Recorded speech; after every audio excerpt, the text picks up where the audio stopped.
Hello students, आज मैं आप लोगों को प्रत्यय पढ़ाने जा रही हूँ। प्रत्यय वैसे शब्दांश होते हैं जो शब्दों तथा धातुओं के अंत में जुड़कर उनके अर्थ में परिवर्तन लाते हैं। जैसे देखिए, पठ धातु है ये और इसका अर्थ होता है पढ़ना और त्वा प्रत्यय का अर्थ होता है कर। तो ये दोनों मिलकर के क्या बन जाएगा? पठित्वा, और इसका अर्थ हो जाएगा पढ़कर। उसी तरह से चल प्लस त्वा तो क्या बन जाएगा? चलित्वा, और इसका अर्थ हो जाएगा चलकर। प्रत्यय के तीन भेद होते हैं। पहला कृत प्रत्यय, दूसरा तद्धित प्रत्यय और तीसरा स्त्री प्रत्यय। कृत प्रत्यय का प्रयोग हमेशा याद रखिएगा कि धातु रूपों के साथ होता है, यानी ये धातुओं के साथ जुड़कर उनके अर्थ में परिवर्तन लाते हैं। उसी तरह से तद्धित प्रत्यय ये शब्द रूपों के साथ जुड़ते हैं और उनके अर्थ में परिवर्तन लाते हैं। स्त्री प्रत्यय का प्रयोग पुल्लिंग से स्त्रीलिंग बनाने के लिए किया जाता है। आज हम लोग सबसे पहले पढ़ेंगे कृत प्रत्यय। इसमें पहला भेद होगा त्वा प्रत्यय। इसका अर्थ होता है करके और इसमें शेष रहेगा त्वा।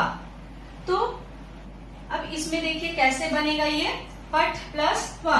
तो यहाँ पठ का मतलब होता है पढ़ना और त्वा मतलब कत्वा मतलब कर। तो यहाँ बनना चाहिए था हमारा क्या? पठत्वा ना, लेकिन पठित्वा क्यों बना? क्योंकि ये सेठ धातु है। सेठ धातु में प्रत्यय से पूर्व छोटी ई की मात्रा जुड़ जाता है। अब इसे समझिए कि सेठ धातु किसे कहते हैं। तो दो तरह की धातुएं होती हैं, एक सेठ धातु और दूसरा अनिट धातु। सेठ धातु का अर्थ होता है वैसे धातुएं जिसका रूप लट और लिट लकार में नहीं बदलता, मतलब ये अपरिवर्तनशील धातु होते हैं। जैसे पठ यानी लट लकार में हम लोग कहेंगे इसको पठती, पठता, पठंती, और लिट लकार में पठिष्यति, पठिष्यता, पठिष्यन्ति। उसी तरह से चल चलती, चलता, चलंती, और लिट लकार में चलिष्यति, चलिष्यता, चलिष्यन्ति। तो ये परिवर्तन नहीं हुए, इसलिए इसे हम लोग क्या कहते हैं? सेठ धातु। लेकिन कुछ धातुएं ऐसी होती हैं जिसका रूप बदल जाता है, जैसे ये अपरिवर्तनशील धातु होते हैं। जैसे गम, गम का रूप लट लकार में चलता है गच्छति, गच्छता, गच्छन्ति, और लिट लकार में गमिष्यति, गमिष्यता, गमिष्यन्ति। उसी तरह से दृश, दृश धातु का रूप चलता है लट लकार में पश्यति, पश्यता, पश्यन्ति, और लिट लकार में द्रक्ष्यति, द्रक्ष्यता, द्रक्ष्यन्ति। तो दो तरह की धातुएं हुई ना। तो सेठ धातु में प्रत्यय से पूर्व छोटी ई की मात्रा जुड़ जाएगा। यहाँ देखिए, हस प्लस त्वा हसीत्वा, धाव प्लस त्वा धावित्वा।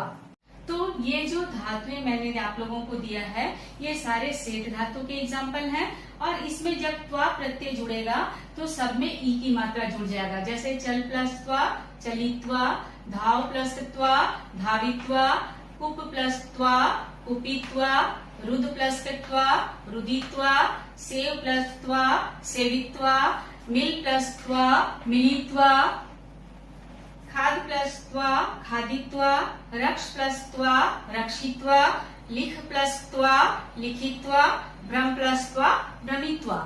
अब मैं आप लोगों को अनिट धातु को बनाने का तरीका बताऊंगी, आगे देखिए।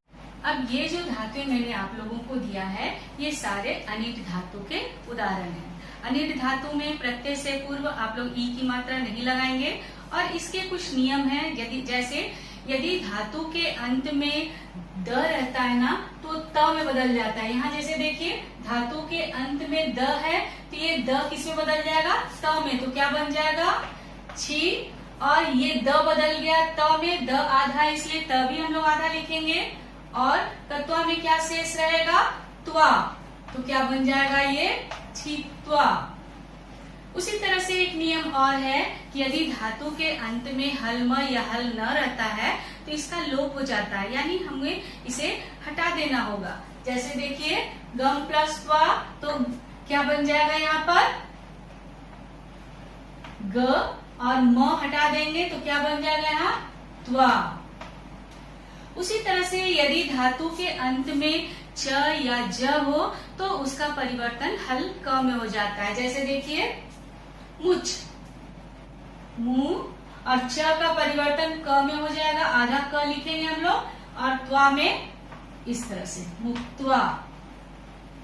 फिर धातु के अंत में यदि तालव्य श होता है ना, तो तालव्य श का परिवर्तन मूर्धन्य श में हो जाता है और कत्वा का त्वा इसमें ट्वा में बदल जाएगा। जैसे देखिए न, ये तालव्य श मूर्धन्य श में बदल गया और कत्वा का इसमें शेष रहेगा ट्वा, आधा ट और वा।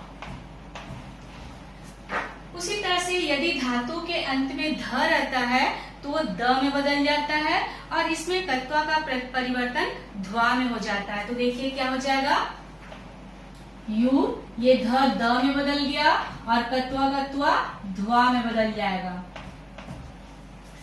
उसी तरह से यदि धातु के अंत में भ रहता है तो भ का परिवर्तन ब में हो जाता है और इसमें त्वा रहेगा ध्वा में।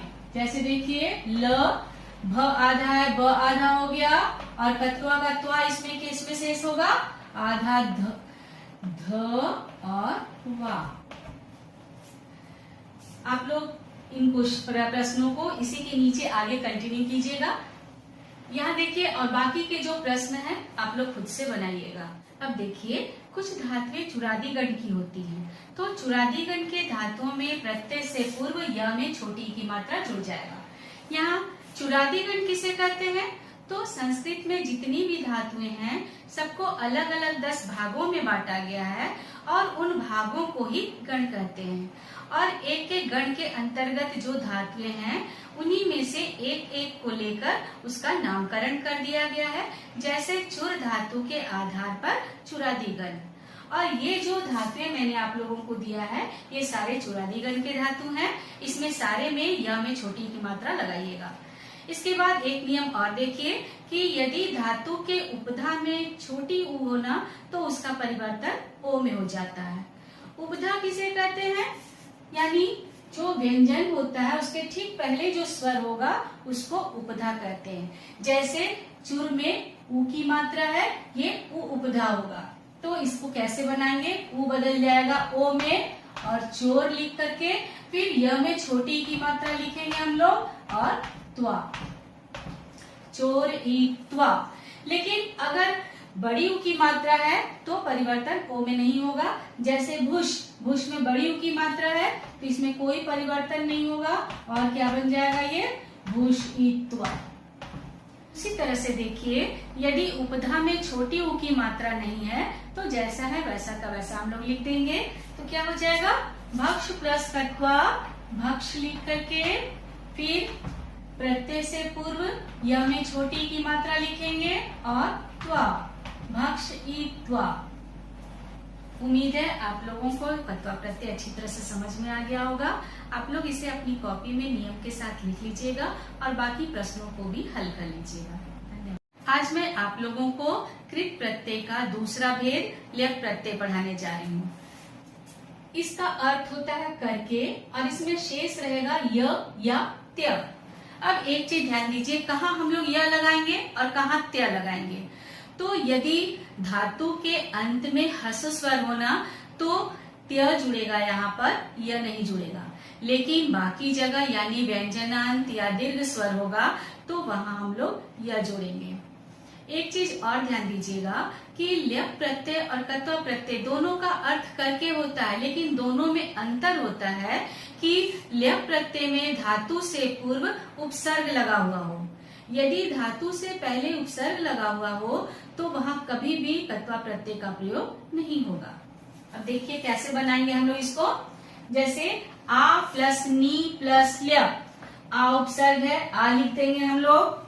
उसके बाद नी दीर्घ स्वर है इसलिए हम लोग क्या जोड़ेंगे, यहाँ पर य जोड़ेंगे। लेकिन यहाँ अगला क्वेश्चन में देखिए वी उपसर्ग है, वी लिख दिए। फिर जी, ज में छोटी की मात्रा है ना, हस स्वर है ये, इसलिए यहाँ य न जुड़ करके त्य जुड़ा है। अब अगला क्वेश्चन देखिए, परी प्लस इक्ष प्लस ल्यप। परी र में छोटी की मात्रा है और यहाँ पर फिर बड़ी की मात्रा है, तो एक ही व्यंजन में कभी भी दो स्वर नहीं होता। यहाँ हम लोग संधि का नियम लागू करेंगे तो छोटी ई प्लस बड़ी ई मिलकर के क्या बन जाएगा, बड़ी ई लिख देंगे हम लोग परी। उसके बाद आधा अक्ष है और ये व्यंजनांत है ना, इसलिए हम लोग जोड़ेंगे यहाँ य, परीक्ष्य। उसी तरह से प्र प्लस नम प्लस ल्य। एक चीज आप लोग ध्यान दीजिएगा कि यदि न से पहले र, री या मूर्धन्य श हो तो न का परिवर्तन अणा में हो जाता है। तो ये क्या बन जाएगा? प्र, और ये न बदल जाएगा अणा में, क्योंकि ये यहाँ पर र है तो प्रण और मेय। फिर परि प्लस त्यज प्लस ल्य, परि। त्यज में यहाँ लास्ट में व्यंजनांत है, यह जुड़ेगा, परित्यज्य। उम्मीद है आप लोगों को ल्य प्रत्यय समझ में आ गया होगा। इसे आप लोग अपनी कॉपी में लिख लीजिएगा और बाकी के प्रश्नों को स्वयं हल करने की कोशिश कीजिएगा।